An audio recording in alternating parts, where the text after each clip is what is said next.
have Nathan Emerson, CEO of Propertymark.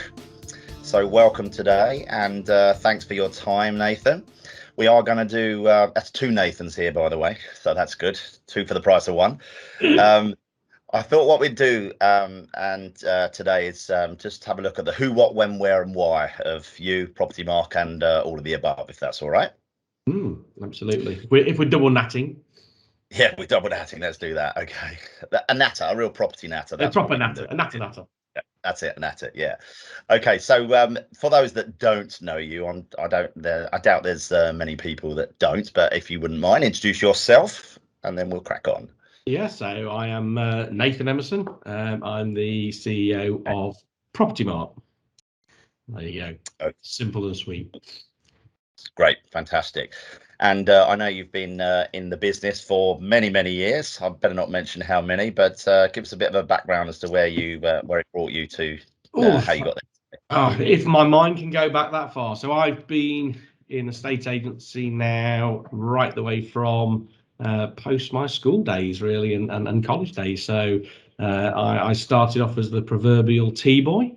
And worked my way through every single discipline that's out there, really, and eventually progressed up to partner and director of a well-known firm. Won absolutely tons of awards, and just developed every which way but loose. So sales, lettings, commercial, agricultural. I've been right the way through the whole shooting match, really, and I think that's one thing coming into this role that's been quite important, really, has actually been the ability to obviously Propertymark, because it covers everything, really.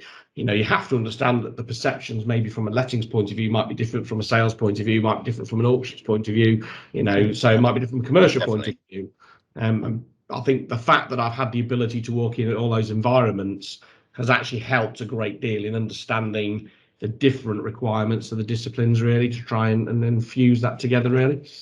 Yeah, sure. So you've got a sort of 360 degree view on the whole marketplace, really. So that's it's great for where you are now. So question, you were billed as the interim CEO to steady the ship over there, which looks like that's happening.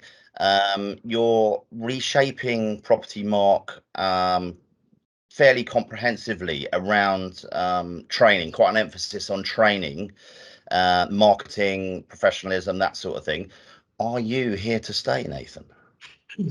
I think the way I'd put that is I'm enjoying the role at the moment. I've started a challenge in a number of areas, which the board have asked me to see those through. I think, like everything, it has to evolve, and you have to be in a position where you're doing the right thing for the organisation. The organisation is growing in the right area, and at the moment, I'm very focused on delivering those outcomes at this moment in time. And you mentioned education, for example. We've seen the numbers of people going into education increase fairly dramatically, really, obviously over the COVID, and it's been an interesting thing to see that continue.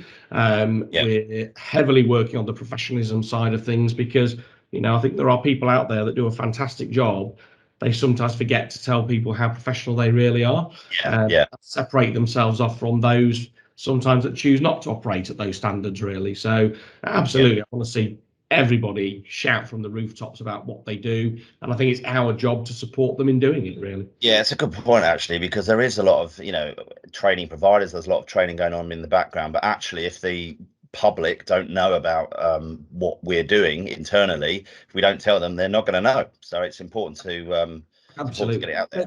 They only ever know what we tell us, and a lot of agents say, we're the best, we sell the most, we do this, we do the other. If you don't tell people that your staff are qualified, if you don't tell people what you do, and you don't demonstrate that in your day-to-day practice, then obviously you can be the most qualified person in the world, but it's also about implementing it in your day-to-day routines.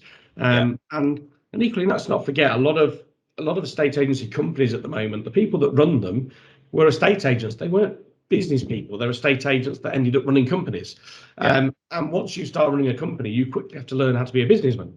And all of a sudden you can end up stepping back from the front line if you're not careful. You're getting involved in other things than what you actually really enjoyed. And so again, I think it's one of those things. It's helping people. We're spending a lot of time at the minute helping people understand different aspects of business as much as we are doing actually helping them in the front line of intricate legislation and how you implement that in the day-to-day processes. Yeah, quite. Okay. It seems to have been a bit of a race to the bottom. I mean, it's been a great year for agents with the stamp duty and everything else. Been a great year, but as you say, the fees, have been going in the wrong way. So, what's your message to those viewing this right now as to what could be done about that? Yeah, and people will look and say, well, it's all right him saying this, or it's all right him saying that. They're not in my marketplace. They're not in my environment, and that is a very real factor. When you're desperate, you'll take anything. Let's be honest. We've got less stock on the market at the moment. You've had volume levels of transactions which have gone above the normal trends at this moment in time. So we've had the volume of transactions through from COVID, but actually people are struggling for good stock. So when they're struggling for stock and they know they can sell it, it very easily can be, I'll do it for less money, I'll do it for less money. But when you look at the overall trends, there is a continuity in the trend that we're going. And you get to a stage where, at what point do you get to zero? You'll say you'll never get there. I remember people at 1.5% say we'll never get to 1%. You've got to 1%, you're below 1%. And you can say prices have risen, but they haven't risen enough to justify higher fees. So it's at some point you get to the stage where people have to say, do you know what, it's not worth me doing it for that level. And a lot of it is self-belief. I've spent a lot of time in the marketplace, and I've spent a lot of time working with individual companies and what have you in my previous consultancy before stepping into this role. And the reality is, if you take a valuer from one company that's used to listing at 1.65, 1.7%, you drop him in another company, he'll go straight out and this house is at 1.65, 1.7%. Yet the other guys there might be stuck at 1.25, 1.3. That market now is becoming spread and people are having to fight, but a lot of it is also as much in the mind than it is actually its perception. You very rarely find people come out with different staggered fees. A lot of valuers will be bang, bang, bang, bang, bang, bang. Amazingly enough, they just get the same fee every single time. And yet, actually, if you were fighting, bear in mind people move every 15, 16, 17 years. If you're actually fighting every single job to get every single penny you can do to justify your fee, then you'd see fluctuations in people's listing fees. You wouldn't see consistency. Consistency comes because you're going out there time after time, putting the same fee forward, justifying it the same way, rather than articulating it to the individual circumstances of the client. And it comes back to, as you're saying, it's selling the benefits of using that particular agent, qualifications and all the rest of it. Actually, they've got to put themselves back for that. And it's simple things like, fixing fees and looking at different packages and being original in your thought process, really. It doesn't have to be, I charge X%, blah, blah, blah, blah, blah. It's what are you worth and what is it worth for you to do that job and do the job, more importantly, properly. Because when you do the job for half, if you do the job at half rate, then the client loses out, you lose out. Yeah. Okay, so actually, finally, looking at fees and turning to the online space, so online agents. I mean, particularly of late, there's been fairly beleaguered market share. We've got the employment rights issues that with that market share at the moment. What's your what do you think? Where's that market going? What's their future? What's your take on that? It's interesting. I think obviously there's the big shout out, online's going to dominate the world, it's going to change the way we do it. One thing that we know is that different people want different things. Some people are very technologically savvy. Other people want to know when something goes wrong, there's a human at the end of the phone and they can deal with it. And there's enough space for everybody in the market. And you have to understand the online model is an evolving model. It maybe not has found its final interpretation out there. And there's a lot of stats saying, the online marketplace has reduced dramatically and more people are going back to traditional agents. There's a marketplace for everybody. And if your product is what the consumer wants, then they will go with it, really.